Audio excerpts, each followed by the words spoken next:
Hello everyone, my name is Jitendra Kumar, Faculty of Civil Engineering, and welcome to the YouTube channel of Engineering College Bardmer.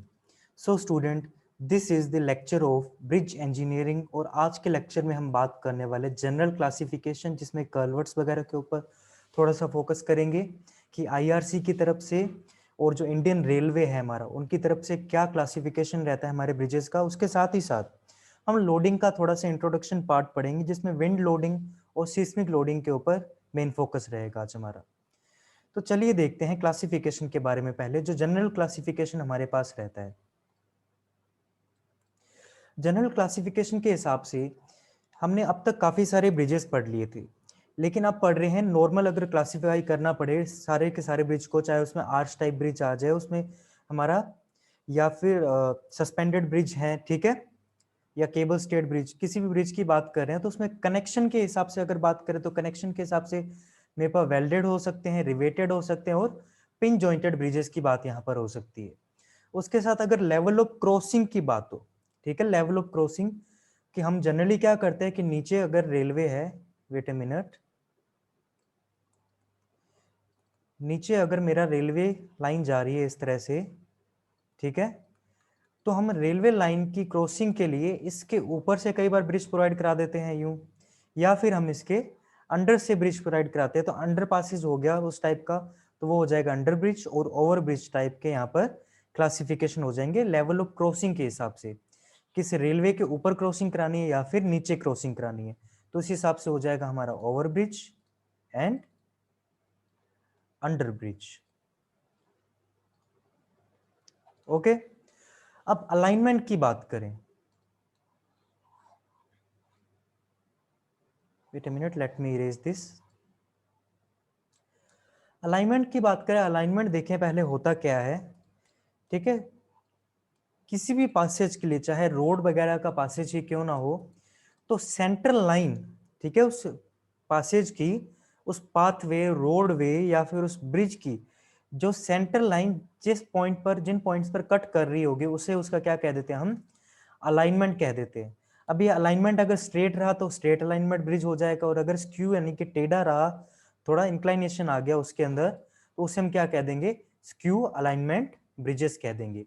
फिर span के हिसाब से bridge को define किया हुआ कि जैसे जैसे ब्रिज की लेंथ बढ़ती जाती है उसका नाम चेंज होता जाता है। जैसे सबसे छोटा जो लेंथ का ब्रिज होता है उसे बोलते हैं कलवर्ट। जनरली 6 मीटर से नीचे वाले अबटमेंट टू अबटमेंट के बीच की जो क्लियर डिस्टेंस होती है उसके बीच में 6 मीटर के डिस्टेंस से कम वाले जितने ब्रिज होंगे एज पर स्पैन, हम उन्हें क्या कह देते हैं, कलवर्ट कह देते हैं। अगर 6 मीटर से थोड़े बड़े हो गए तो हमारे पास माइनर आ जाएंगे, 6 टू अराउंड 30 मीटर का रहता है, और 30 मीटर से ओवर हो गए तो मेजर ब्रिज उन्हें कह देते हैं हम। ठीक है, क्लासिफिकेशन लेंथ ऑफ स्पैन के हिसाब से सबने अपना अलग कर रखा है, ठीक है, कि रोड इंजीनियर्स ने अलग किया है और इंडियन रेलवे के इंजीनियर्स ने अलग किया है। आईआरसी की तरफ से अभी क्लासिफिकेशन उसे मैं बाद में बताता हूं आपको। रोड इंजीनियर की तरफ से अभी थोड़ी देर पहले मैंने आपको वैल्यूज बताई ही दी थी, लेकिन यहां पर वैल्यूज देखिए क्या है कि अगर 6 मीटर तक का अबटमेंट से लेकर अबटमेंट, अबटमेंट क्या थे हमारे बच्चों, एंड की सपोर्ट्स, ठीक है, किसी ब्रिज के अंदर इस तरह से जो एंड की सपोर्ट्स थी उनके ऊपर हमारा फॉर्मेशन लेवल कुछ भी चल रहा है यहाँ, तो उनके बीच की क्लियर डिस्टेंस अगर अप टू 6 मीटर की हो जाती है तब हम उसे क्या कह देते हैं बच्चों, कलवर्ट कह देते हैं, राइट, उसे क्या कहते हैं, कलवर्ट। और मैं क्लियर डिस्टेंस की बात कर रहा हूं between abutment to abutment. Okay, abutment से अबटमेंट तक की जो क्लियर डिस्टेंस अगर 6 मीटर है तो कलवर्ट हो जाएगा, 6 टू 30 मीटर है तो माइनर ब्रिज कह देंगे, और 30 मीटर से बड़ा है तब उसके स्पैन के लिए ब्रिज को हम क्या बोल देंगे, मेजर ब्रिजेस बोल देंगे। और ये किसके हिसाब से डिफाइन किया गया, हमारे रोड इंजीनियर की तरफ से डिफाइन किया गया। लेकिन इंडियन रेलवे अलग बात करता है। इंडियन रेलवे प्रोमिनेंटली यहाँ पर उसने वाटर वे के लिए यानी कि वाटर के पासेज के लिए, वाटर स्ट्रीम के लिए ब्रिजेस का कंस्ट्रक्शन किया है। तो उसने क्रॉस ड्रेनेज वर्क को अंदर इंक्लूड करते हुए, ठीक है, अगर आपने इरिगेशन थोड़ा सा ध्यान से पढ़ा है तो क्रॉस ड्रेनेज वर्क्स उसमें एक्वाडेट, सुपर पासेज वगैरह भी आपने पढ़े होंगे। तो उसी तरह के क्रॉस ड्रेनेज वर्क के लिए इन्होंने क्या कर रखा है, मेजर और माइनर ब्रिजेस की बात की है, जिसमें वाटरवे अगर 18 मीटर से बड़ा हो जाता है, या फिर क्लियर वाटरवे। एक तो वाटरवे क्या हो जाता है हमारा, अबटमेंट्स के बीच की जो डिस्टेंस होगी, जिसमें जिस टाइप के हम स्टडी करते थे ना, जैसे आरसीसी में भी हमारे को इफेक्टिव स्पैन और क्लियर स्पैन चाहिए होता था, उसी तरह से जब यहाँ पर सिंपल वाटरवे की बात कर रहा है, तो इस इफेक्टिव स्पैन की तरह अगर वो 18 मीटर से ज्यादा हो जाए, तब उस ब्रिज का नाम हो जाता है वो माइनर मेजर ब्रिज, और अगर 18 मीटर से लेस देन हो, तब उसे क्या बोल देंगे हम, माइनर ब्रिज। और जब दोनों के बीच में क्लियर वाटरवे की बात की होगी, तो 12 मीटर इनके बीच में एक लाइन का काम करिए इनको डिवाइड करने का। डिवाइड लाइन का काम कौन कर रहा है हमारे यहाँ पर, 12 मीटर के। 12 मीटर से बड़ा क्लियर वाटरवे हुआ तो मेजर, और 12 मीटर से कम क्लियर वाटरवे हुआ तो माइनर ब्रिजेस की कैटेगरी में आ जाएगा वो। ठीक है, वाटरवे क्या होता है, बाई डायग्राम आपको कुछ देर बाद बताता हूं। लेकिन एज पर लोडिंग ब्रिजेस का क्लासिफिकेशन किस तरह से होता है, तो एज पर लोडिंग के लिए लोड, भार, वेट, स्ट्रेसेस किस तरह से आ रहे हैं उस ब्रिज के ऊपर, तो उसके हिसाब से आईआरसी यानी कि हमारी इंडियन रोड कांग्रेस, हालांकि वर्ड के अंदर सबकी अलग अलग ऐसे कांग्रेस चलती है, ऐसे क्लासिफिकेशन उन्होंने कर रखे हैं, एक अथॉरिटी बना रखी है जो ब्रिजेस के लिए लोड की स्टडी करती है, और उसके लिए स्टैंडर्ड कोड्स बनाए हैं जो स्पैन के लिए जनरलाइज डेटा आपको डायरेक्ट दे देते हैं। ठीक है, जब तक कि बहुत बड़ा या फिर कॉम्प्लेक्स स्ट्रक्चर या फिर वहां पर वीक स्ट्रेंथ वाली सोइल नहीं आती, हमारे को उतना ज्यादा डिटेल्ड एनालिसिस करके वहां स्टडी करने की जरूरत नहीं पड़ती है। तो अब हमारा इंडियन रोड कांग्रेस यानी कि आईआरसी ने एक स्पेशल कोड बना रखा है। इसी तरह से इंडियन रेलवे स्टैंडर्ड ने भी IRS, Indian railway standards, Indian railway standards ने भी अपने स्पेसिफिक कोड बना रखे हैं, जिसमें आपको स्पैन के लिए जनरलाइज डेटा दिया हुआ है, जिसके हिसाब से आप डायरेक्ट डिजाइन वहां पर कंस्ट्रक्शन कर सकते हो हमारे ब्रिजेस का। तो इनकी लोडिंग के टाइप रहते हैं आईआरसी की, class double A loading, class A loading, class B loading या 70R लोडिंग। इनके हिसाब से इन्होंने अलग अलग ब्रिज को कोड वैल्यू के हिसाब से डिजाइन कर रखा है, जो डायरेक्ट डेटा उठाकर हम उस कोड से हमारा ब्रिज का डिजाइन कर लेते हैं। इसे तो हम डिटेल में हमारे नेक्स्ट लेक्चर में पढ़ेंगे, इन डेप्थ इसका एनालिसिस करेंगे और डिटेल में पढ़ेंगे कि आईआरसी लोडिंग क्या है, किस तरह से यूटिलाइज करना है और क्या काम आएगा उसका। ठीक है, अभी मूविंग टू नेक्स्ट स्लाइड कि एक बार वाटरवे देख लेते हैं क्या है हमारा। तो ये आपके पास एक मैंने प्लान व्यू के अंदर, प्लान व्यू यानी कि किसी ब्रिज का टॉप व्यू आपको मैंने दिखा रखा है। ठीक है, तो टॉप व्यू से देखने पर ये तो आपके पास क्या आ रहा है, इधर से ये ब्रिज की अप्रोच होगी। ठीक है, कि एक व्हीकल इधर से आएगा, एक इधर से आएगा, तो ये दोनों मेरे पास ब्रिज की क्या होगी, अप्रोचेस। अप्रोचेस के बाद ये मेरे को क्या प्रोवाइड करा रखी है इन्होंने, विंग वॉल्स प्रोवाइड करा रखी हैं, विंग वॉल्स। ये विंग वॉल के फ्रंट से जो क्लियर डिस्टेंस है, ये तो क्या कहलाती है मेरी, ब्रिज की विड्थ। ठीक है, विड्थ ऑफ ब्रिज कहलाती है। उसके बाद ये नीचे आपको पियर्स दिए हुए हैं, यहाँ डैश डैश करने का मतलब है पियर नीचे की ओर दिखा रखे हैं हमने। ठीक है, डॉटेड लाइन से दिखा रखा है, यानी कि पीछे छुपा हुआ है ये। ठीक है, जब भी हम ड्राइंग करते हैं ना, तो डार्क लाइन का मतलब होता है वो चीज फ्रंट में है, और डैश वाली लाइन का मतलब होता है वो चीज नीचे की ओर यानी कि पीछे छुपी हुई है उसके। ठीक है, तो ये हमारे पियर्स हो गए जो कि इस ब्रिज के रोडवे को यानी कि कैरिज वे को क्या कर रहे हैं, सपोर्ट कर रहे हैं, जिसके ऊपर फ्लोरिंग एटसेट्रा सब आ जाएगी। तो इस विंग वॉल की, इस वॉल से लेकर ये जो डिस्टेंस आपको दिखाई दे रही है यहां पर की, इस डिस्टेंस को ही हम क्या कह देते हैं बच्चों, हमारा वाटर वे कह देते हैं। ठीक है, तो विंग वॉल की इस वॉल्स के बीच की डिस्टेंस है जिन्हें इंक्लूड कर दिया गया है कैरिज ब्रिज की विड्थ के साथ में, कैरिज वे की विड्थ के साथ में, तो उसे ही हम क्या कह देते हैं, हमारा वाटर वे कह देते हैं। ठीक है बच्चों, तो वाटर वे आपको समझ आ गया होगा। अब बात करते हैं कलवर्ट्स के बारे में। ठीक है, तो कलवर्ट देखिए क्या रहता है, एज पर डेफिनेशन आपको यहाँ पर दिख रहा होगा, it is kind of small bridge. ये क्या रहता है, एक छोटा ब्रिज रहता है, क्योंकि कलवर्ट हमने जो रोड इंजीनियर्स की तरफ से कलवर्ट की डिस्टेंस कितनी बता रखी थी, 6 मीटर, लेस देन 6 मीटर। ठीक है, कि 6 मीटर से ज्यादा नहीं होनी चाहिए, और होती भी किसके बीच में, अबटमेंट के फेसेस के बीच की क्लियर डिस्टेंस है, between the faces of abutment and it is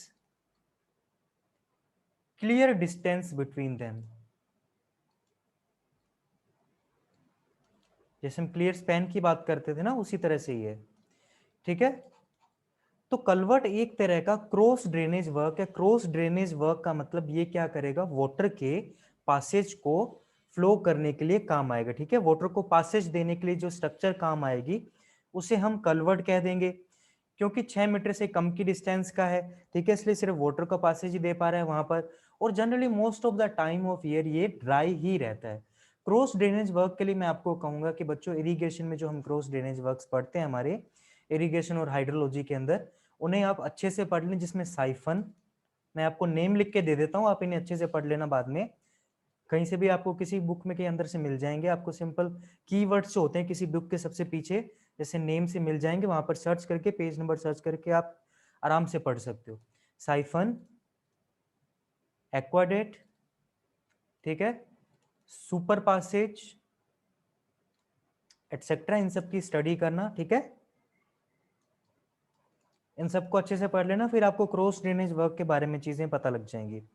तो कलवर्ट को हमने यहाँ पर जनरली दो पार्ट के अंदर डिवाइड किया हुआ है, क्योंकि हम जो सिलेबस में मेनली फोकस कर रहे हैं वो कर रहे हैं रोड ब्रिजेस और उसके साथ रेलवे ब्रिजेस के बारे में।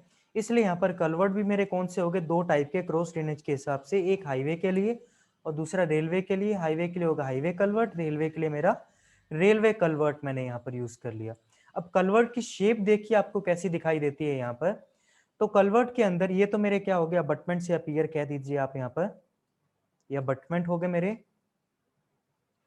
ये ग्राउंड लेवल है। ठीक है, ऊपर मेरा हाईवे या रेलवे चल रहा होगा। ठीक है, और नीचे वाटर का पासेज मैंने दे रखा है, मैंने वाटर की कंडीशन दिखा दी कि वाटर को डिनोट करने का सिंबल ये रहता है। ग्राउंड वाटर टेबल को दिखाने के लिए भी ये रहता है, लेकिन हम यहाँ पर ग्राउंड वाटर टेबल की बात नहीं कर रहे। ठीक है, उसके बाद यहाँ पर इसकी फाउंडेशन को सपोर्ट दे रखी है। ठीक है, और ये जो सिंबल यूज किए गए ये किसके लिए यूज करते हैं हम, कंक्रीट के लिए। सबसे नीचे होगी फाउंडेशन, फाउंडेशन के ऊपर क्या आ गया हमारा, इस तरह का एक लेवल होगा, लेवल के ऊपर वाटर का फ्लो हो रहा है। ये क्या हो रहा है बच्चों, वाटर फ्लो, वाटर का पासेज हो रहा है, क्रॉस ड्रेनेज वर्क शो करना है।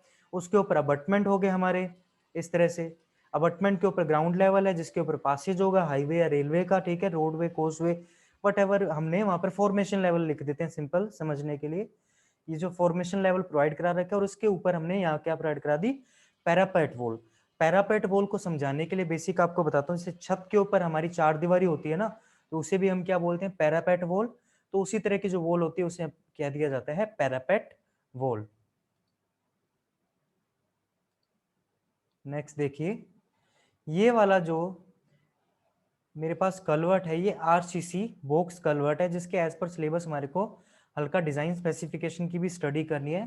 ठीक है, इन डेप्थ स्टडी नहीं करनी उतनी, क्योंकि एज पर सिलेबस हमें बताया भी नहीं गया उतना कि उतना करना है काम, लेकिन फिर भी जितना हो सकेगा हम उसको इन डेप्थ एनालिसिस करके समझने की कोशिश करेंगे। तो एक बॉक्स कलवर्ट किस तरह से दिखाई देता है कि उसमें two cross drainage work provide किए गए हैं, टू पासेज प्रोवाइड किए गए हैं। ठीक है, two passages for flow of water. ये पूरा हमारा आरसीसी का बना होगा, कंक्रीट और स्टील का मिक्सचर। ठीक है, उसके ऊपर अगेन इस तरह से यहाँ पर पैरापेट प्रोवाइड करा दिए, ऊपर हमारा डेकिंग या फिर फॉर्मेशन लेवल वटेवर आ जाएगा। ठीक है, या फिर आप रोडवे कह दें यहाँ पर। तो आरसीसी का कलवर्ट कुछ इस तरह से आता है, एग्जाम में आएगा तो आपको मोस्टली फोकस क्या करना है, डायग्राम बनाने हैं, उनकी प्रॉपर नोमेनक्लेचर यानी कि नेमिंग कर देनी है यहाँ पर, और बस मोर देन इनफ है इतना आपके लिए। नेक्स्ट अगर देखें, अब हम आएंगे हमारी लोडिंग के ऊपर। ठीक है, कि कौन कौन से लोड, फोर्सेस और स्ट्रेसेस एक्ट करते हैं मेरे ब्रिज के ऊपर। ब्रिज के ऊपर देखिए बच्चों, ये सारे फोर्सेस एक्ट करते हैं, यानी कि बोयंसी, centrifugal, dead load, deformation stresses, earth pressure, erection, impact, live, longitudinal, secondary, seismic, temperature variation, water pressure and wind loads. मेरा सजेशन है बच्चों, आप इस वीडियो को पॉज करें और इसका स्क्रीनशॉट ले लें और स्क्रीनशॉट लेने के बाद सिंपली इसे नोटबुक में नोट डाउन कर लें, ठीक है, पोज करके हाथों हाथ नोट डाउन भी कर सकते हैं इसे। बस एक ही बार वीडियो देखो, नोट डाउन करो, पूरा बाद में रिवाइज करो, इतना मोर देन इनफ है। बार बार वीडियो देखने की जरूरत नहीं पड़ती, आइस के ऊपर भी आपके फालतू स्ट्रेन आएगा, इसलिए एक ही बार में नोट्स बना के खत्म कर दो सारा काम। हाँ, अगर कहीं डाउट आता है तो उस पर्टिकुलर पोर्शन के ऊपर टाइमिंग लिख लो और उसके बाद कमेंट सेक्शन में लिख दो कि यहाँ पर हमें समझ नहीं आया, ताकि नेक्स्ट वीडियो में हम उसे रिजोल्व करने की कोशिश कर लें। तो most of the general forces आपने इनके बारे में ऑलरेडी पढ़ ही लिया होगा, क्योंकि एज ए ब्रिज इंजीनियरिंग हम 6 सेमेस्टर के सिलेबस में पढ़ रहे हैं, तो आपको बाय नेम इन फोर्सेस की वैल्यू पता होगी कि बॉयंसी क्या है, सेंट्रीफ्यूगल वगैरह फोर्सेस क्या रहते हैं हमारे, ठीक है। जो सिलेबस के हिसाब से जो इन डेप्थ एनालिसिस करना है वो किसके बारे में करना है हमारे को, विंड लोड के बारे में, ठीक है, सीस्मिक यानी कि अर्थक्वेक लोड, और अर्थक्वेक लोड में भी हम कौन सा मोस्टली फैक्टर के बारे में एनालिसिस करते हैं, वो रहता है horizontal component of earthquake loads, ठीक है, यानी कि सिस्मिक स्ट्रेसेस में, ओके। और इसके साथ ही साथ थर्ड जो डिफाइन किया हुआ है आईआरसी, यानी कि class double A, class A, class B, 70R loading, और उसके साथ इंडियन रेलवे स्टैंडर्ड की तरफ से जो लोडिंग आ रखी है हमारे को, इंडियन रेलवे स्टैंडर्ड्स की तरफ से जो लोडिंग डिफाइन की गई है, उस लोडिंग के ब्रिजेस के ऊपर क्या इम्पैक्ट है, बस वही स्टडी करने हैं। हाँ, इन फोर्सेस के बारे में कि इनके नेम क्या क्या हैं, कौन कौन से फोर्सेस ब्रिज के कौन से मेंबर पर एक्ट करते हैं, कितने नंबर ऑफ फोर्सेस एक्ट करते हैं और उनका मीनिंग क्या है, वो आपको पता होना चाहिए। हालांकि ये स्ट्रेसेस सबके बारे में आपने अब तक पढ़ लिया होगा, अगर फिर भी नहीं पढ़ा तो आप कमेंट सेक्शन के अंदर लिख सकते हैं, मैं इन लोड्स के बारे में भी एक अलग वीडियो बना दूंगा, क्योंकि जनरल लोडिंग की वीडियो, जनरल लोडिंग है ये, कि बोयंसी क्या होता है, सेंट्रीफ्यूगल क्या होता है, डेड लोड क्या होता है। अब तक अगर आप 6 सेमेस्टर में तो आपने इनके बारे में कहीं ना कहीं जरूर पढ़ लिया होगा। और ये वाले स्ट्रेसेस आपने जैसे कि ये वाला फ्लूइड में पढ़ लिए होंगे, ठीक है, बोयंसी सेंट्रीफ्यूगल है, ये आपने पढ़ लिया होगा आरसीसी के अंदर, अर्थ प्रेशर अर्थ रिटेनिंग स्ट्रक्चर के अंदर पढ़ लिया होगा, ठीक है, वाटर प्रेशर आपने पढ़ लिया होगा हमारे डैम्स वगैरह में, ग्रेविटी डैम एटसेट्रा में, ओके। तो चलिए अब बात करते हैं कि कौन से मेंबर के ऊपर कौन कौन से फोर्सेस एक्ट कर रहे हैं। सबसे पहले ब्रिज के जो मेन कंपोनेंट होते हैं वो कौन कौन से होते हैं, अबटमेंट, पियर, विंग वॉल, फाउंडेशन, ठीक है, और उसके साथ ही साथ सुपर स्ट्रक्चर। फाउंडेशन का मतलब यहाँ पर बेसिकली सब स्ट्रक्चर से मैं ले रहा हूं, ठीक है, हालांकि पियर और वो सब भी हमारे सब स्ट्रक्चर में आते हैं, क्योंकि फर्स्ट लेक्चर में हमने क्या डिस्कस किया था कि बियरिंग से नीचे, ठीक है, इलास्टोमरी बियरिंग जो हमने प्रोवाइड की थी, हार्ड रबर की या फिर स्टील प्लेट की, उन दोनों के अंदर जो भी उससे नीचे, उसके लेवल से नीचे का जितना भी कंपोनेंट है, सारे का सारा सब स्ट्रक्चर के अंदर काउंट हो जाएगा। तो सब स्ट्रक्चर में, लेकिन यहां पर मैं किसको ले रहा हूं, फाउंडेशन के लिए। तो मेरे पास अबटमेंट, पियर, विंग वॉल, फाउंडेशन और सुपर स्ट्रक्चर, ठीक है, उस बीरिंग के लेवल के ऊपर का जितना भी कंस्ट्रक्शन है सारा हो जाएगा सुपर स्ट्रक्चर का। उनके ऊपर देखें कौन कौन से फोर्सेज एक्ट कर रहे हैं। सबसे पहले फाउंडेशन के ऊपर देखो कौन कौन से फोर्स एक्ट करेंगे, ठीक है। ब्रिज बना होगा इस तरह से, ये नीचे फाउंडेशन होगी, ठीक है, इसके ऊपर क्या लगा होगा हमारा, पियर, पियर के ऊपर ये फाउंडेशन, पियर, पियर कैप, आरसीसी पेडेस्टल वगैरह अभी मैं यहां पर नहीं बना रहा हूं, डायरेक्ट किसको डिनोट करूंगा, बियरिंग को, और बियरिंग के ऊपर बन जाएगी मेरी फॉर्मेशन लेवल, यानी कि डेकिंग, डेक प्रोवाइड करा दिया, और पैरापेट वॉल वगैरह, कोजवे, वाटरवे, वो सब आ गया इसके साथ, hand rail, guard stone etcetera सब यहीं प्रोवाइड करा दिया, ठीक है। तो ब्रिज का जनरल कंसिडरेशन ऐसे हो गया मेरा, एक छोटा सा सेक्शन लिया मैंने, ठीक है, एक छोटा सा सेक्शन यहाँ पर डिनोट किया समझने के लिए। तो देखिए फोर्सेस फाउंडेशन के ऊपर क्या क्या एक्ट कर सकते हैं, कि एक तो फाउंडेशन का खुद का सेल्फ वेट, ठीक है, फाउंडेशन का खुद का सेल्फ वेट, उसके बाद जितना भी सुपर स्ट्रक्चर की वजह से लोड आ रहा है, ये सारी क्या थी, एक तो सुपर स्ट्रक्चर, ये सब स्ट्रक्चर में पियर, पियर कैप एटसेट्रा, बीयरिंग वगैरह जिनका लोड है, वो सारे के सारे लोड इनके ऊपर आएंगे। वो फोर्सेस भी होंगे सारे, ये डाउनवर्ड वर्टिकल डाउनवर्ड फोर्सेस है। उसके बाद अपलिफ्ट प्रेशर आएगा। तो अपलिफ्ट प्रेशर देखिए क्या होता है,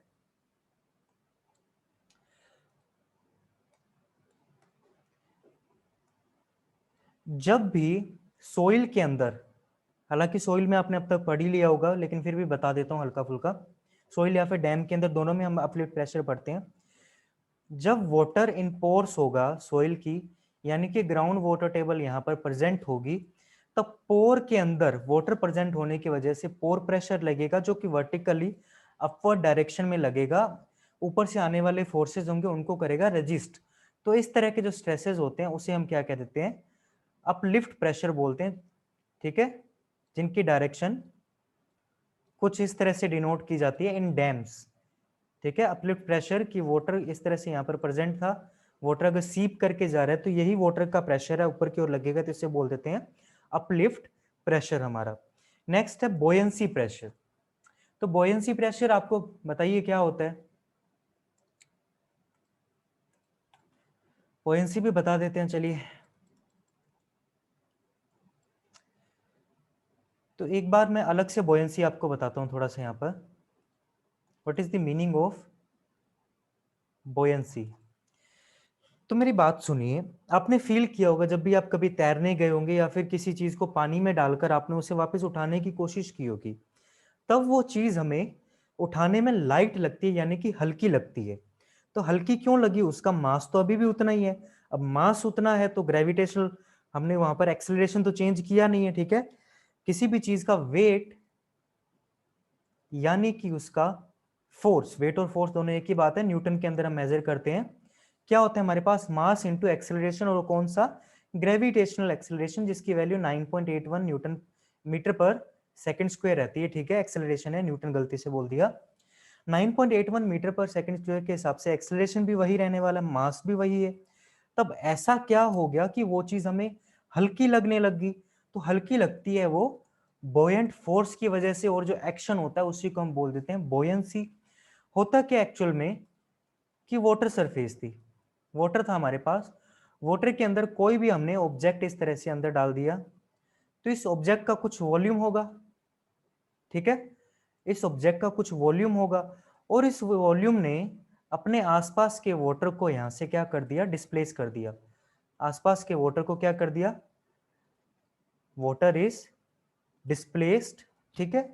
अब जितने वॉल्यूम का ये वाटर डिस्प्लेस हुआ है, ठीक है, जितने वॉल्यूम का वाटर डिस्प्लेस हुआ है, मान लीजिए कि 1 लीटर का उसमें वाटर डिस्प्लेस हो चुका, उतने वॉल्यूम के लिए उस वाटर का जितना वेट होगा, उस डिस्प्लेस्ड वॉल्यूम के लिए उस वाटर का जितना वेट होगा वो अपवर्ड डायरेक्शन में लगेगा, ठीक है। वो कहाँ लगेगा, अपवर्ड डायरेक्शन में।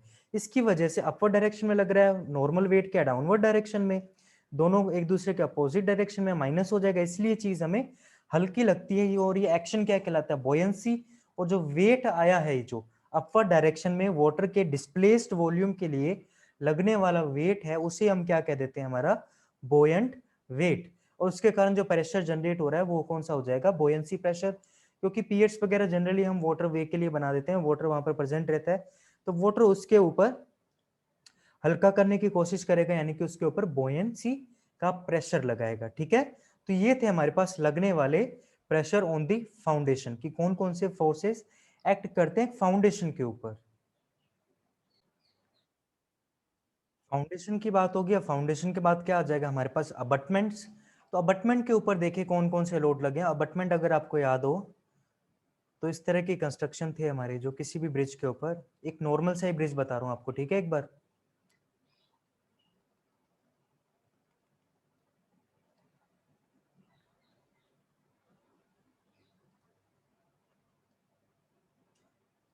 हल्का सा आर्च टाइप ब्रिज बनाया मैंने, फॉर्मेशन आर्च टाइप ब्रिज है,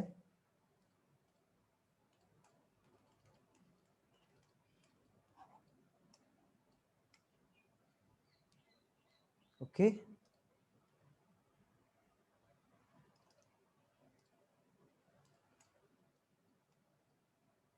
ओके चलिए, तो इस टाइप का ब्रिज था हमारा, ठीक है। तो अबटमेंट्स हैं ये वाले साइड की सपोर्ट्स। जिन्हें नहीं पता अबटमेंट वगैरह क्या होते हैं, अगेन मैं बोलूँगा कि हमारे प्रीवियस लेक्चर देखें, ठीक है, जिनका लिंक आपको यूट्यूब कार्ड्स में, इस तरह से देखोगे तो आपको ऐसे by government engineering college Barmer के नाम से आपको ये कार्ड्स मिलेंगे, यूट्यूब कार्ड्स। इनके ऊपर आपको सारी प्लेलिस्ट मिल जाएगी और प्लेलिस्ट में बाय लेक्चर के नेम और उनका अरेंजमेंट वही दे रखा है जो होना चाहिए। उस अरेंजमेंट में आप सीक्वेंस के अंदर लेक्चर देखते जाइए और नोट्स बनाते जाइए, ठीक है। ऐसे बीच में से देखोगे तो चीजें समझ में नहीं आएंगी। फोर्सेस ऑफ अबटमेंट की बात करें तो अबटमेंट का सेल्फ वेट, कोई भी कंस्ट्रक्शन है ऐसे बिल्कुल हल्का तो होगा नहीं, मेजनरी का बना हो, ठीक है। कुछ जगह अबटमेंट ग्रेनाइट के भी बना देते हैं, काफी डेंस जो मटेरियल रहता है हमारे पास, तो सेल्फ वेट काफी हाई हो जाता है। तो सबसे पहला जो लोड आप फोर्स एक्ट करने वाला लोगे, कौन सा लोगे आप?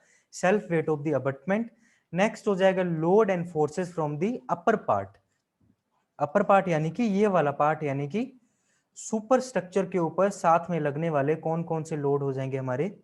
लाइव लोड, ठीक है। लाइव लोड यानी कि जो लोड रुकते नहीं है, कंटिन्यूअसली मोशन करते जाते हैं, यानी कि जिनकी लोकेशन टाइम टू टाइम एक पॉइंट से दूसरे पॉइंट तक चेंज होती रहती है, उन लोड्स को हम क्या कह देते हैं? Live load. विंड एक्शन की वजह से जो लोड लग रहे होंगे वो कौन से लेंगे हम?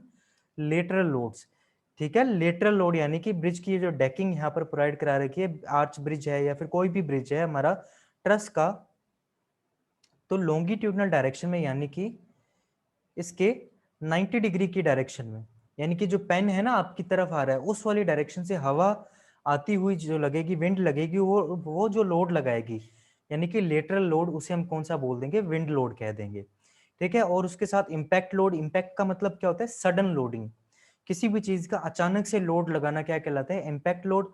ट्रैक्टिव इफेक्ट यानी कि जो हमारी गाड़ियां वगैरह चल रही हैं उनके मूविंग के कारण जो ट्रैक्शन वहां पर जनरेट हो रहा है, वो वाला एफर्ट क्या कहलाता है? Tractive effect effort. और उसकी वजह से लगने वाली लोडिंग हो जाएगी ट्रैक्टिव इफेक्ट एफर्ट लोडिंग हो जाएगी हमारे पास, वो भी फोर्स जनरेट करेगी। अर्थ प्रेशर होंगे, ठीक है। वाटर प्रेशर जनरेट होगा, ये जो वाटर है ये भी प्रेशर लगाएगा मोशन के साथ में, ठीक है।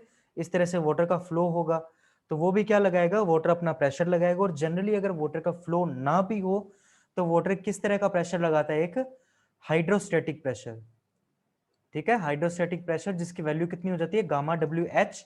हाइड्रोस्टैटिक यानी कि चेंज होता है लेंथ के साथ में, गामा डब्ल्यू तो क्या है हमारा?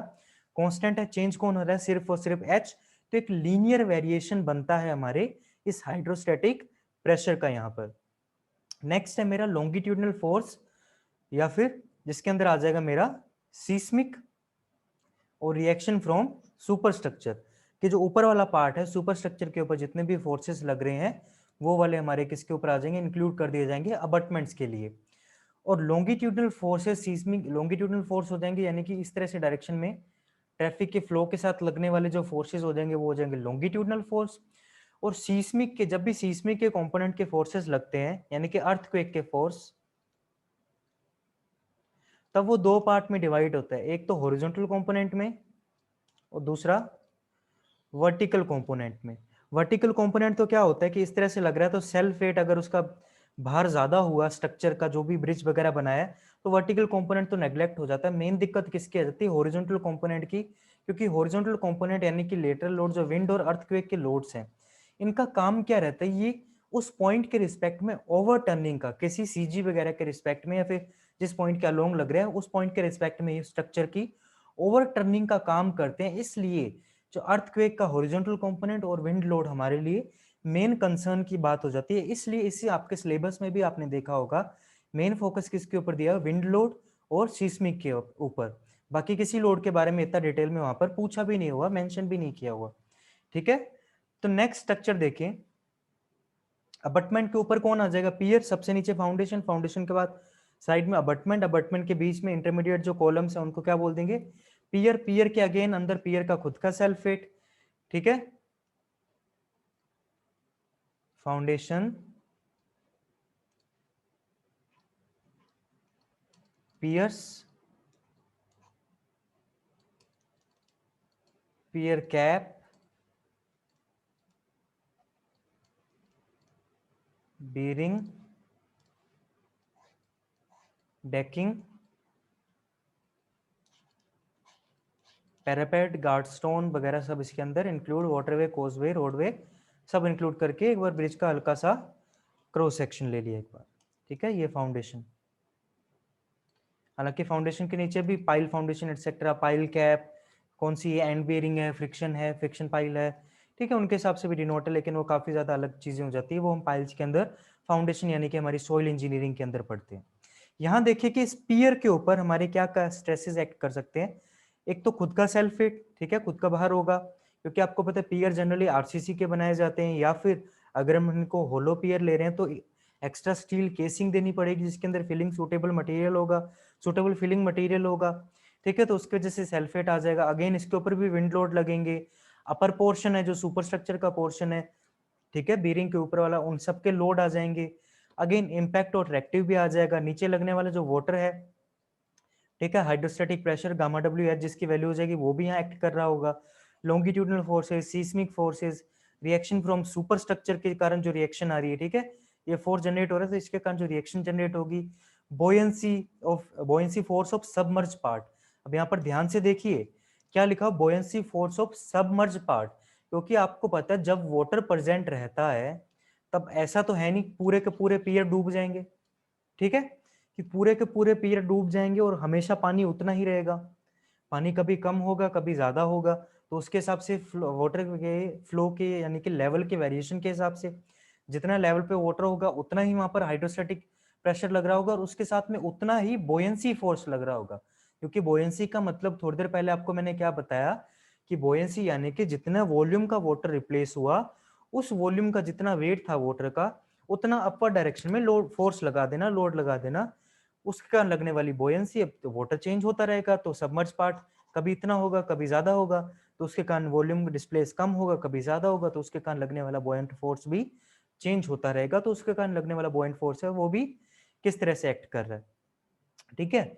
और उसके बाद जो हमारे यहाँ पर व्हीकल्स हैं, ठीक है, जो व्हीकल्स हैं उनका आपस में कोलिजन होगा। कोलिजन होगा, आपको पता है जब कोलिजन होता है तो कितना ज्यादा फोर्स लगता है, वो फोर्स भी कौन लेने वाला है, मेरे पियर, ठीक है, पियर्स हैं ये वाले, इन सबको भी जो हमारे कोलिजन के इफेक्ट हैं वो भी लेने पड़ेंगे। उसके बाद वेव प्रेशर इस वाटर का, अगर स्ट्रीम यहाँ पर चल रही है, वाटर स्ट्रीम चल रही है तो उसके कारण आने वाला विंड की वजह से जो वेव प्रेशर जनरेट होता है वो भी इंक्लूड करना पड़ेगा, वो भी किसके ऊपर लगेगा, हमारे पियर्स के ऊपर, ठीक है। तो ये लगने थे फोर्सेज ऑन पियर्स। नेक्स्ट देखिए अब सुपर स्ट्रक्चर के ऊपर कौन कौन से फोर्स लगेंगे। तो सुपर स्ट्रक्चर में देखिए अगेन खुद का dead load, live load, wind load, impact, lateral, longitudinal, centrifugal, erection के, ठीक है, जब उनको इरेक्ट कर रहे होंगे तब उसके ऊपर आने वाले जो फोर्सेज होंगे वो हो जाएंगे। टेम्परेचर स्ट्रेसेस और सीस्मिक, ठीक है।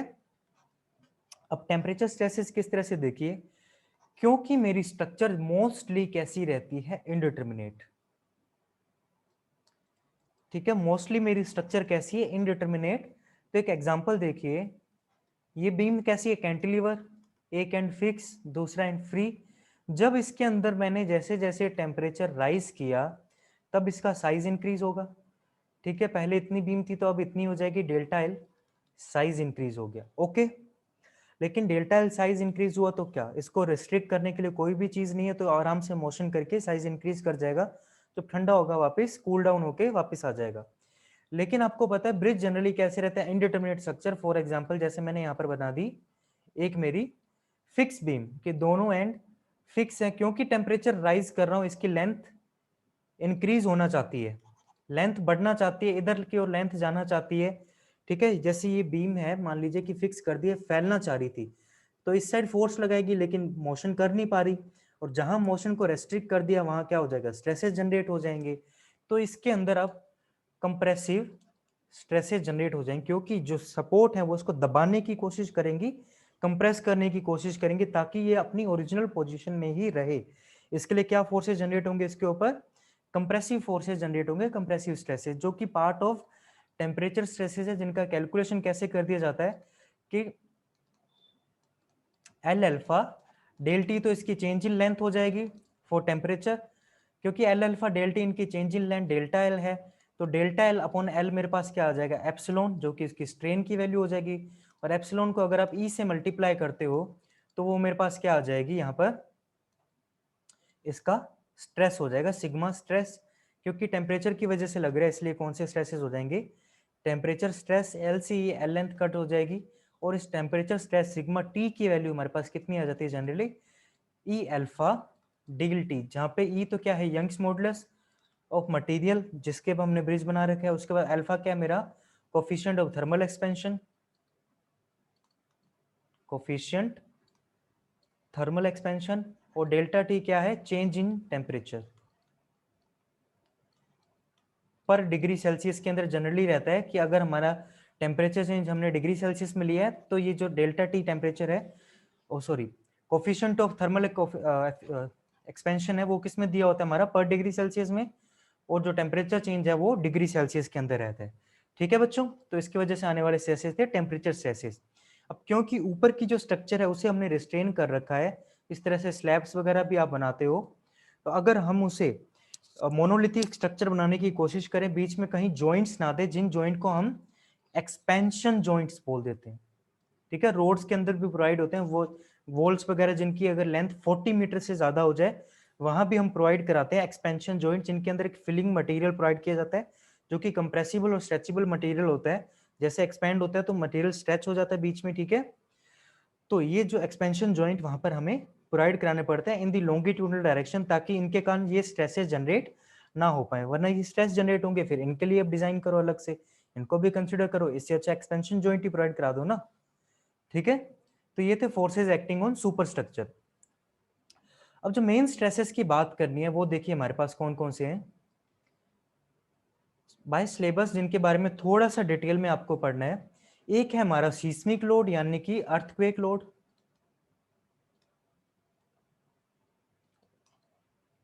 ठीक है, और दूसरे हैं हमारे विंड लोड्स।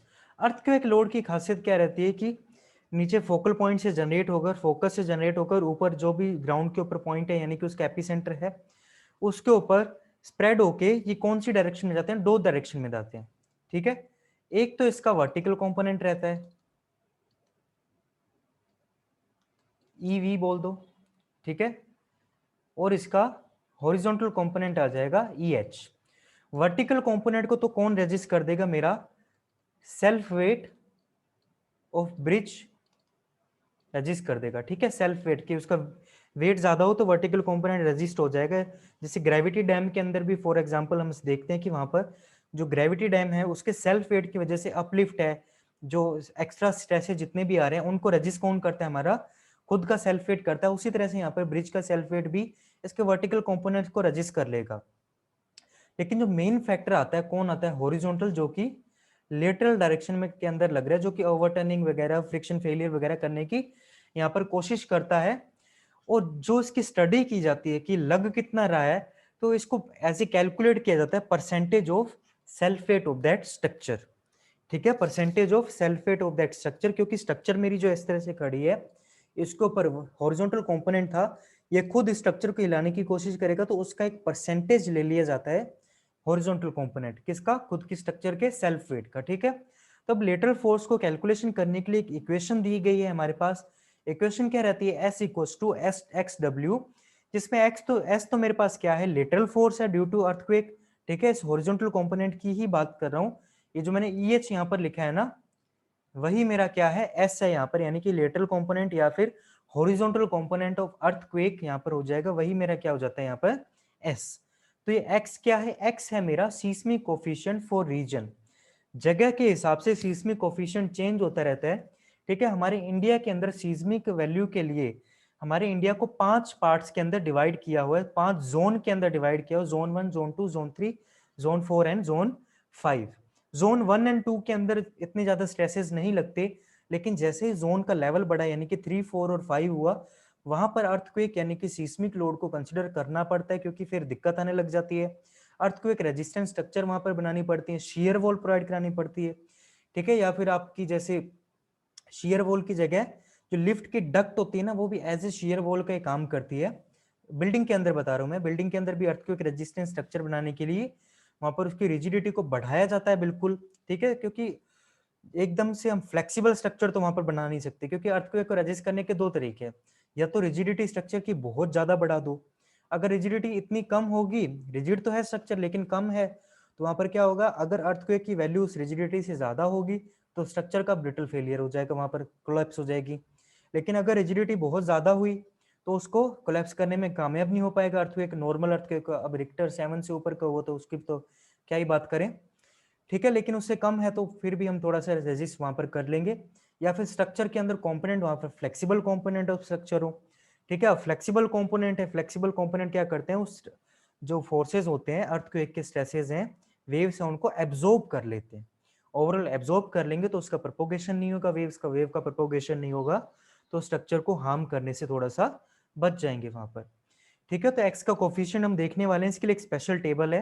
अब तक हमने बच्चों जितना भी किया है, मेरा सजेशन है सिंपली पॉज करके आप इसे नोट डाउन कर लें या इसका स्क्रीनशॉट ले लें। एग्जाम के अंदर आपको ये काफी हेल्प करेगा, सिंपल शॉर्ट नोट की तरह काम आ जाएगा, और यही आप आंसर लिख लें और मोर देन इनफ हो जाएगा। अगर आप और डिटेल में पढ़ना चाहते हैं तो और काफी सारी बुक्स हैं, कल भी बता चुका हूँ पिछले लेक्चर में कि क्या क्या है, कि एक रंग वाला बुक चलती है ब्रिज इंजीनियरिंग की, श्री रंगवाला जी की तरफ से, ठीक है। और उसके बाद किसी भी आरसीसी और स्टील की बुक्स उठाओगे तो डिजाइन पार्ट ऑफ ब्रिजेस आपको मिल जाएगा। फॉर एग्जांपल बीसी पूर्णिया में एक स्पेशल वहां पर सेक्शन बना हुआ है, both in steel and RCC, ठीक है।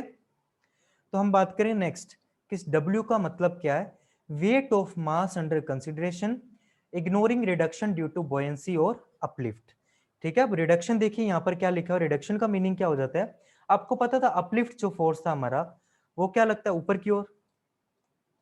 इसी तरह से इन पियर्स और फाउंडेशन के ऊपर बोयंसी लग रही थी, बॉइंट फोर्स, वो भी अपर डायरेक्शन में लगता है।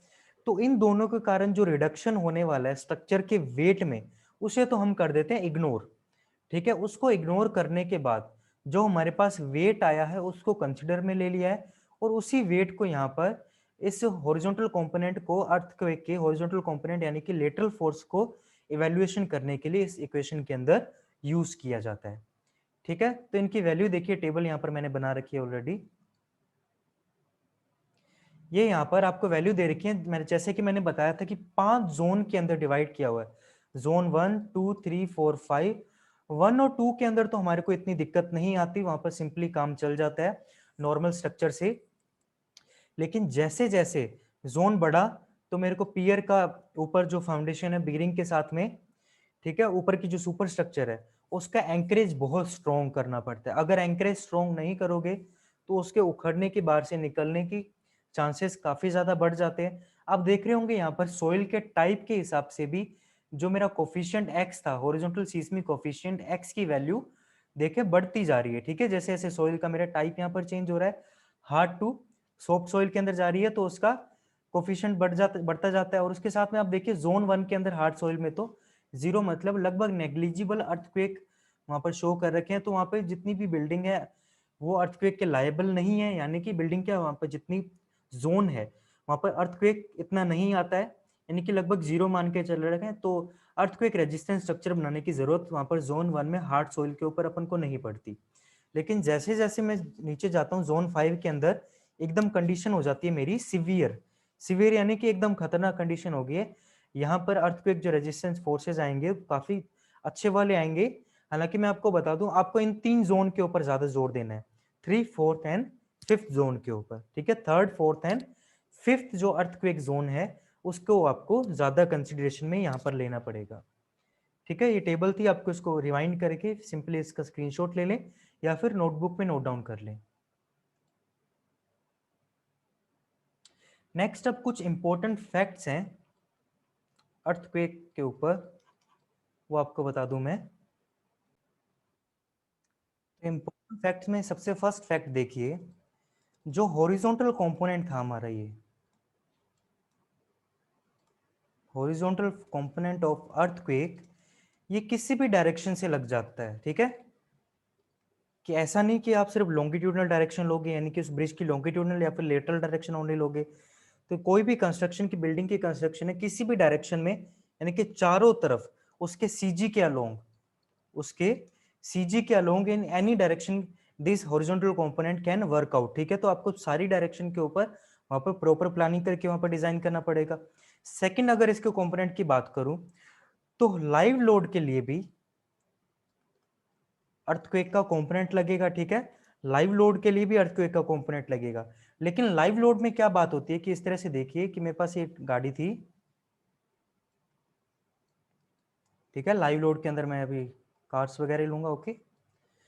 तो इन कार्स के लिए जो इसका लॉन्गिट्यूडनल कंपोनेंट होगा उसे तो हम कर देंगे इग्नोर, ठीक है, लॉन्गिट्यूडनल कंपोनेंट इज इग्नोर्ड। तो कौन सा कंपोनेंट होगा, सिर्फ और सिर्फ इसके वर्टिकल, यानी कि ये ऊपर की ओर नहीं जा रहा है, इस तरह से आपकी तरफ आ रहा है, वो वाला 90 डिग्री मैंने बनाया। चलिए इस तरह से बना लीजिए आप, ये भी क्या है 90 डिग्री, ठीक है। तो ये वाला इसका जो lateral component, only lateral component of live load will be considered for calculation of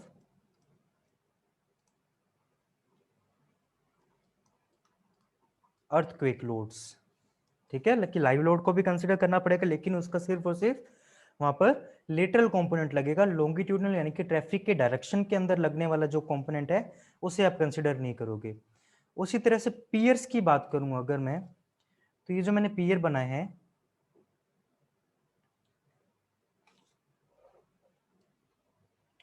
ये पियर्स देखिए, फाउंडेशन पियर कैप, थोड़ा जल्दबाजी में बनाया तो ऐसे नॉर्मल आप समझ लीजिए, ठीक है। तो पियर के ऊपर क्या क्या फोर्सेस लगेंगे, यहाँ पर अर्थक्वेक के कौन कौन से कंपोनेंट आप कंसिडर करोगे, तो यहाँ पर हमारे पास दो डायरेक्शन है। एक तो कौन सी, जो स्ट्रीम के वाटर के करंट के साथ होगी, ठीक है, एक तो डायरेक्शन होगी पैरेलल टू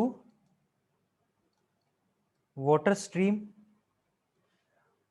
और दूसरी कौन सी हो जाएगी, पैरेलल टू ट्रैफिक। तो आपको दोनों डायरेक्शन के लिए इसमें, जैसे पिछली बार तो हमने अर्थक्वेक को लॉन्गिट्यूडनल में तो उसको इग्नोर ही कर दिया था, लेकिन इस बार दोनों को कंसिडर करना है, ठीक है। बोथ विल बी कंसिडर, लेकिन सेपरेटली, उनकी कैलकुलेशन एक जैसी नहीं करनी, आपको अलग अलग कैलकुलेशन करके, सेपरेट कैलकुलेशन करके, सेपरेट इवैल्यूएशन करके यहां पर लिखना पड़ेगा। तो both will be calculated separately, but both will be included at the same time for the pier calculation, ठीक है, earthquake calculation for the piers. Fourth one देखें हम, इंपॉर्टेंट फैक्ट में, तो फोर्थ वन देखिए हमारे पास क्या है। मेरे पास जो अभी जोन बताए थे मैंने आपको कि जितने ज्यादा जोन बढ़ाता जाता हूं वहां पर उतने ज्यादा अर्थक्वेक की कंडीशन बढ़ती जाती है, सिवियर होता जाता है, और मोस्ट सिवियर आपको फिफ्थ में बताया था। तो जोन नंबर 4 और जोन नंबर 5 के लिए आपको सुपर स्ट्रक्चर और पियर के लिए, पियर्स है हमारे जो सुपर स्ट्रक्चर एंड पियर के बीच में स्ट्रॉन्ग एंकरेज प्रोवाइड करना पड़ेगा, ठीक है, स्ट्रॉन्ग एंकरेज वहां पर प्रोवाइड कराना पड़ेगा बीरिंग के साथ में, क्योंकि अगर आप स्ट्रॉन्ग एंकरेज वहां पर प्रोवाइड नहीं कराओगे तो वहां पर अर्थक्वेक की वजह से, lateral component of that force की वजह से ओवरटर्निंग के इसके चांसेस काफी बढ़ जाएंगे। तो आपको उसको स्ट्रॉन्ग होल्ड करने के रखने के लिए स्ट्रॉन्ग एंकरेज कराना पड़ेगा पियर और सुपर स्ट्रक्चर का बीरिंग के साथ में, ताकि सारी की सारी स्ट्रक्चर आपस में जुड़ी रहे, फोर्सेस को एज ए यूनिटी वो रजिस्ट कर पाए, अर्थक्वेक के जो हॉरिजॉन्टल फोर्सेस आने वाले। फिफ्थ पार्ट देखिए, अगेन पियर्स के ऊपर ही है, ठीक है। पियर्स के ऊपर क्या होता है कि वाटर का जो एनुअल फ्लड होता है, वाटर की वजह से मीन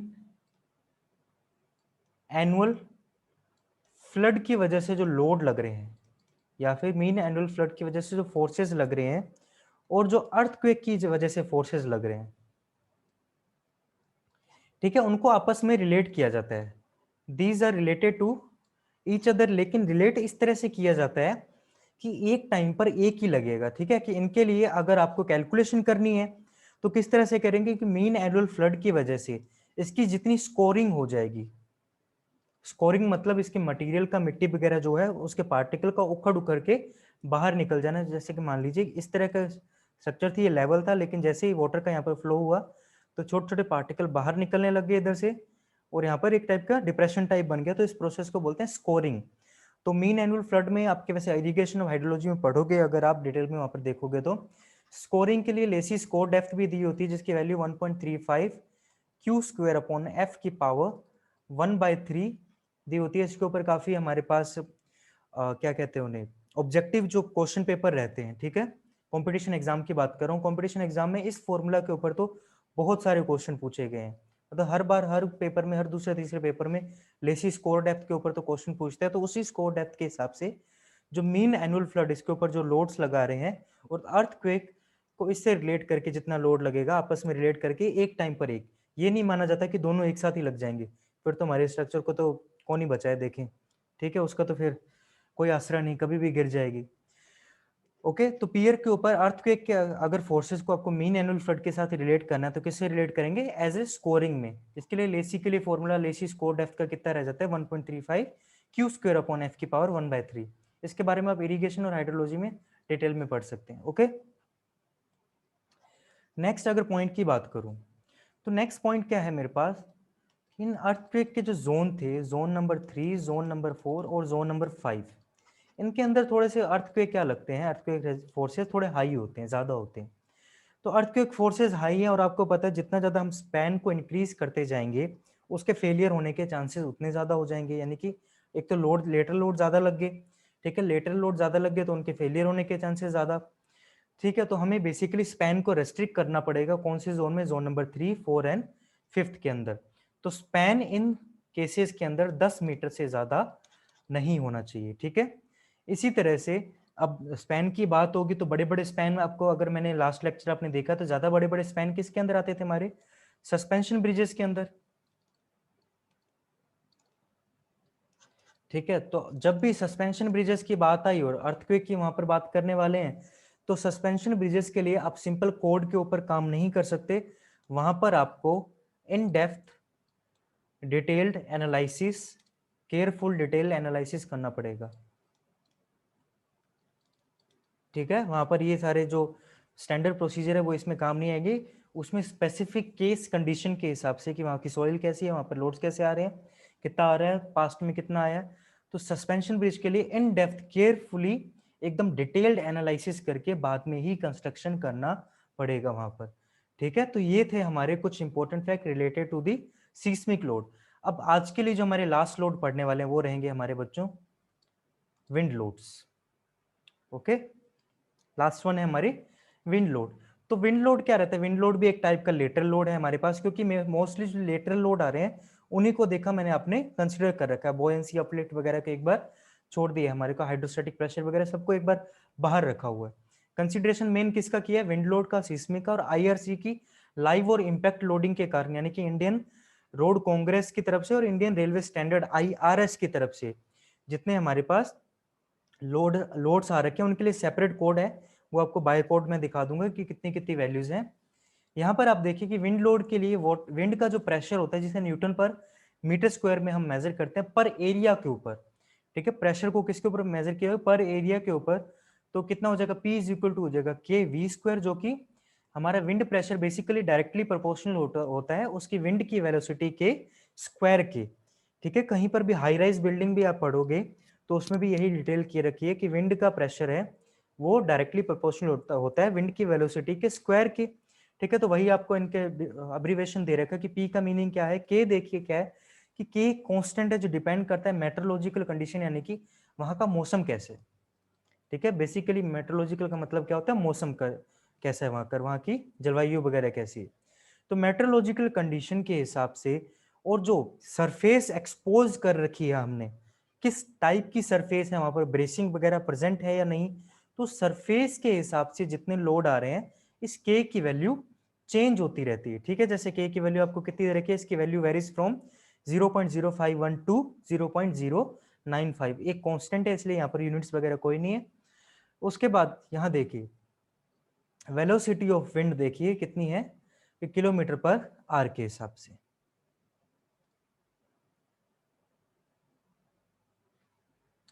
ओके।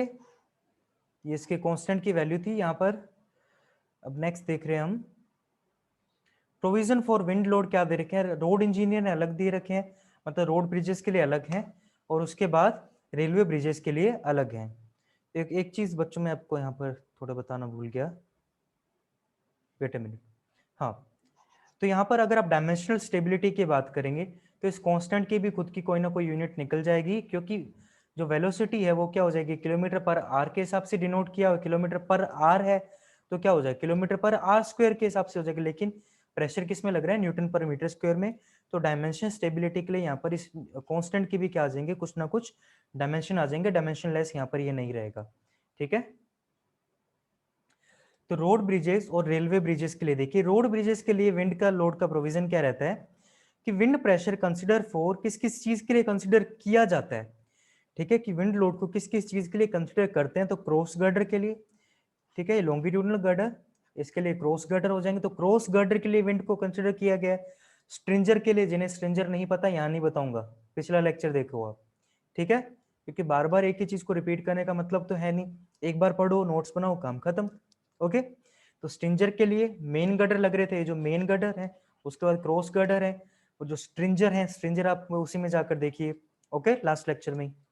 तो स्ट्रिंजर वगैरह के ऊपर जितने लाइन जितने लोड्स लग रहे हैं उनको हम क्या बोल देंगे, हमारे विंड लोड को कंसिडर किया जाएगा। और विंड लोड को कंसिडर कहाँ नहीं किया जाएगा, तो प्लेट गर्डर के ऊपर, आरसीसी स्लैब के ऊपर, और जो बीम होगी, ठीक है, वहां पर बीम प्रेजेंट करा रखी होगी, इनके ऊपर लगने वाले लोड को हम क्या कर देंगे, विंड लोड को वहां पर नेग्लेक्ट कर देंगे।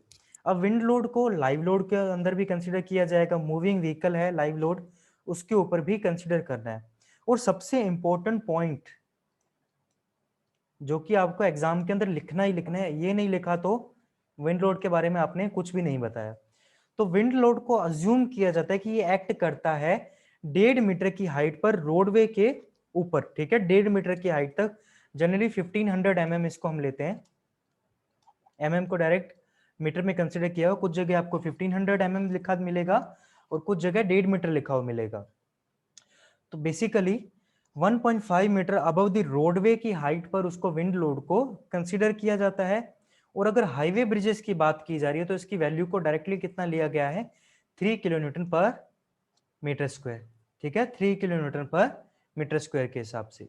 ओके बच्चों, और नेक्स्ट देखिए कि लेटरल ब्रेसिंग भी हम प्रोवाइड कराते हैं कि अगर विंड लोड की वैल्यू 9 किलो न्यूटन पर मीटर स्क्वायर के हिसाब से आ गई, विंड लोड की वैल्यू कितनी होगी, 9 किलो न्यूटन पर मीटर स्क्वायर के हिसाब से वेरी होने लगी, तो आप क्या करना पड़ेगा, उसको रेजिस्ट करने के लिए आपको लेटरल ब्रेसिंग प्रोवाइड करानी पड़ेगी। लेटरल ब्रेसिंग का मतलब यहां पर देखिए,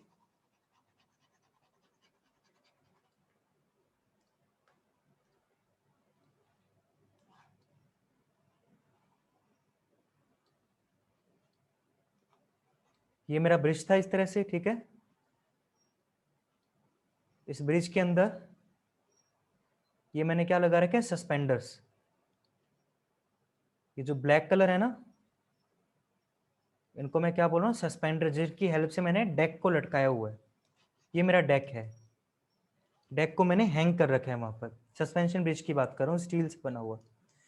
और इसमें इस तरह का एलिमेंट, ये क्रॉस टाइप का एलिमेंट है, इसको हम क्या कह देते हैं बच्चों, ब्रेसिंग। और लास्ट लेक्चर में भी बताया था कि ब्रेसिंग का यूज कहाँ होता है, to resist the lateral forces. और लेटरल फोर्सेस में यहाँ पर हमारे कौन से आगे, विंड और अर्थक्वेक, तो अर्थक्वेक के अंदर उसको भी इंक्लूड कर लेंगे। So to resist the earth wind and earthquake, यानी कि lateral loads, we provide lateral bracing in the truss type steel bridges. ठीक है, स्टील ब्रिजेस की बात चलिए, स्टील के मटेरियल से ऐसे इरेक्ट किया गया है। मटेरियल के हिसाब से भी हम ब्रिज को डिफाइन कर सकते हैं कि टिम्बर ब्रिज होंगे। ठीक है, उसके बाद हमारे वुड टिम्बर एक ही बात होगी यहाँ पर। ठीक है, टिम्बर ब्रिज हो गया। टिम्बर के बाद कौन से आ गया, आरसीसी के, कंक्रीट के, स्टील ब्रिजेस। ठीक है, तो मटेरियल के हिसाब से ब्रिज को डिफाइन, यानी कि कॉम्पोजिट भी बनाना, कॉम्पोजिट ब्रिज हो गया, जैसे आरसीसी कॉम्पोजिट ब्रिज का पार्ट है। हालांकि 1% ही रहता है हमारे पास उसकी वैल्यू आरसीसी की, रेनफोर्समेंट की, लेकिन फिर भी हम उसको कॉम्पोजिट में डाल देंगे। कॉम्पोजिट ब्रिज यानी कि 2 या 2 से ज्यादा मटेरियल से मिलकर बना हुआ जो ब्रिज हो जाएगा वो कॉम्पोजिट ब्रिज हो जाएगा, जो कि क्लासिफिकेशन का पार्ट है एज पर दी मटेरियल, जो कि मैंने आपको शायद नहीं बताया यहाँ पर। ओके, अब बता दिया तो आप इसे नोट डाउन कर लेना।